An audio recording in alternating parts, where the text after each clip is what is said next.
पुढची बातमी राजकारणातली महायुतीच्या अंतर्गत होत असलेल्या घडामोडींच्या संदर्भातली। भारतीय जनता पार्टीचे प्रदेशाध्यक्ष रवींद्र चव्हाण राष्ट्रवादीच्या पक्ष कार्यालयामध्ये पोहोचले।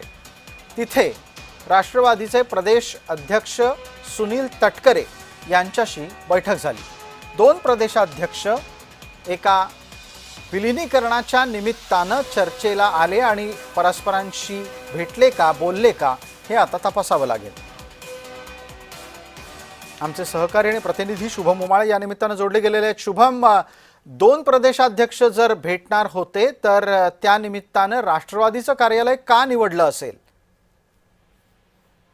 प्रसाद, आपण बघू शकतो भारतीय जनता पक्षाचे प्रदेशाध्यक्ष रवींद्र चव्हाण हे सध्या राष्ट्रवादी पक्ष कार्यालयामध्ये दाखल झालेले आहेत। अवघ्या काही मिनिटं आधीच ते या ठिकाणी पोहोचलेले आहेत आणि अशामध्येच आता राष्ट्रवादीचे प्रदेशाध्यक्ष सुनील तटकरे हे देखील कार्यालयात आहेत।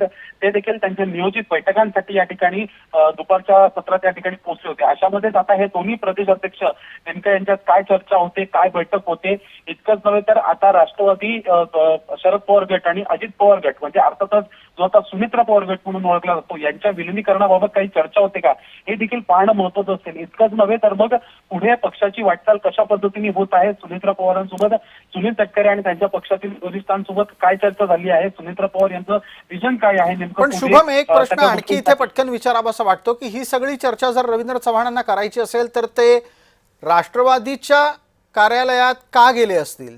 यांना एक मध्यवर्ती जागा का सापडली नाही? भारतीय जनता पार्टी ही मोठा पक्ष असलेली पार्टी आहे, असं असताना तटकरे का भाजपकडे चर्चेला आले नाहीत? अर्थातच राष्ट्रवादी पक्ष कार्यालयामध्ये अजितदादा यांना श्रद्धांजली अर्पण करण्यासाठी जे आहे त्यांचं छायाचित्र असेल हे देखील लावण्यात आलेलं आहे। त्यामुळे देखील रवींद्र चव्हाण आल्याचा एक अंदाज जो आहे तो व्यक्त करता येऊ शकतो। इतकंच नव्हे तर मग रवींद्र चव्हाण आणि राष्ट्रवादीचं कार्यालय हे अगदी बाजूला असल्या कारणामुळे रवींद्र चव्हाण हे पक्ष कार्यालयात आल्याचा एक अंदाज व्यक्त केला जाऊ शकतो। धन्यवाद शुभम सगळ्या तपशिलासाठी।